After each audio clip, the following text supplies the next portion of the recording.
L'histoire de Trébarra démarre en 2005 avec la décision de l'un de ses cofondateurs, Jean-Marc Olivier, de changer de vie. Alors ingénieur télécom, il quitte son poste et décide de devenir boulanger. En chemin, il rencontre Alain Favreau et décide de fonder avec lui une coopérative de boulangerie en 2007. Avec une seule idée en tête, rester cohérent avec ses valeurs.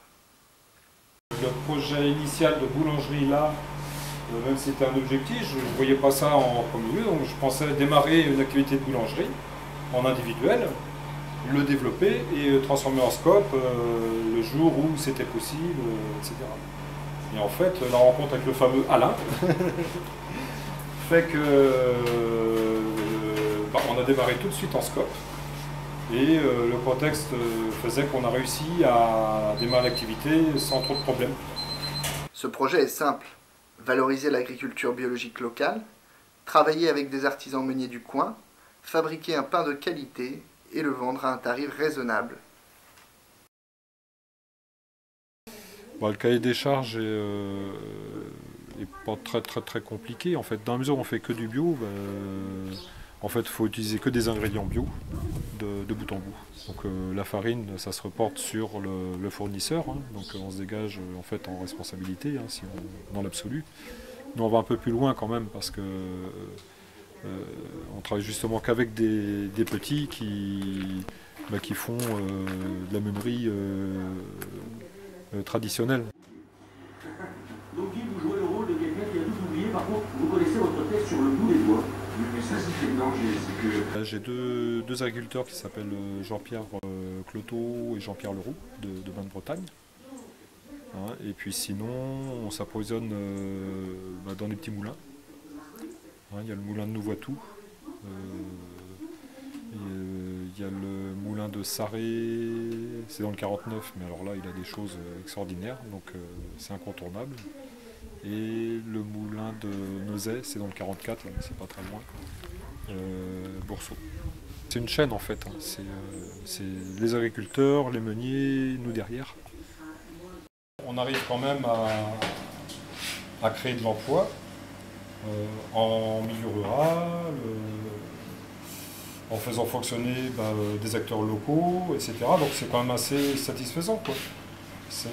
Ça compte aussi, hein, je pense. Franchement, ça me plaît quoi. Et le fait de faire les marchés, de faire... Pourtant on n'est pas aidé. Hein. Et moi il y a un truc que je trouve quand même chouette, mieux en tout cas, c'est de travailler à plusieurs. Ça c'est bien, voilà. Ne pas être tout seul, tu vois.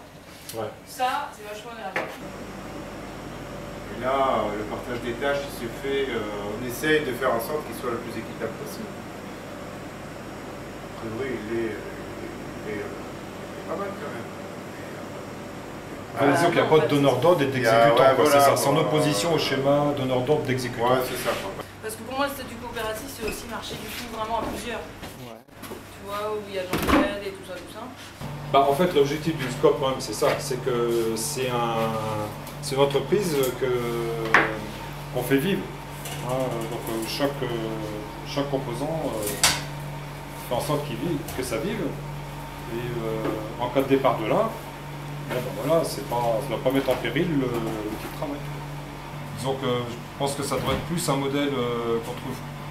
On devrait trouver plus facilement ce modèle-là que l'autre, où c'est plutôt la volonté de chercher un enrichissement personnel vers la création d'une activité. Là, ça pérennise l'emploi, l'outil, enfin bon, voilà, il y a tous les avantages. Hein.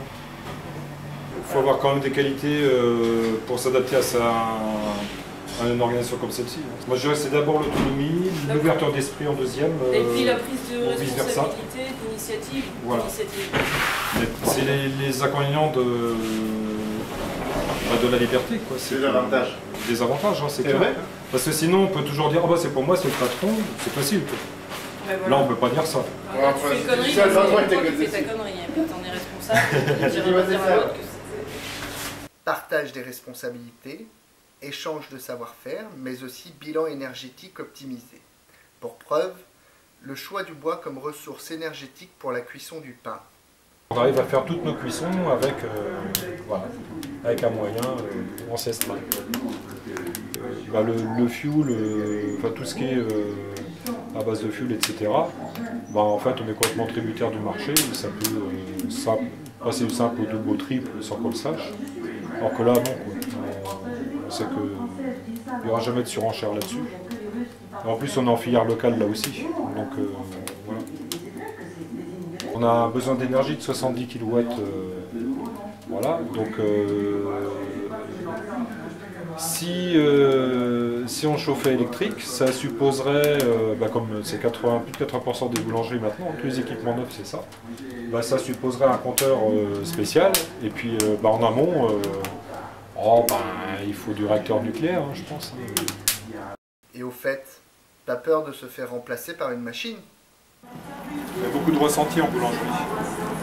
Parce que, indépendamment de la qualité des matières premières, il n'y a pas de processus industriel qui puisse faire des recettes comme ça. On va peut-être trouver un jour une machine capable de faire ça, mais bon, il existera encore un peu, je pense.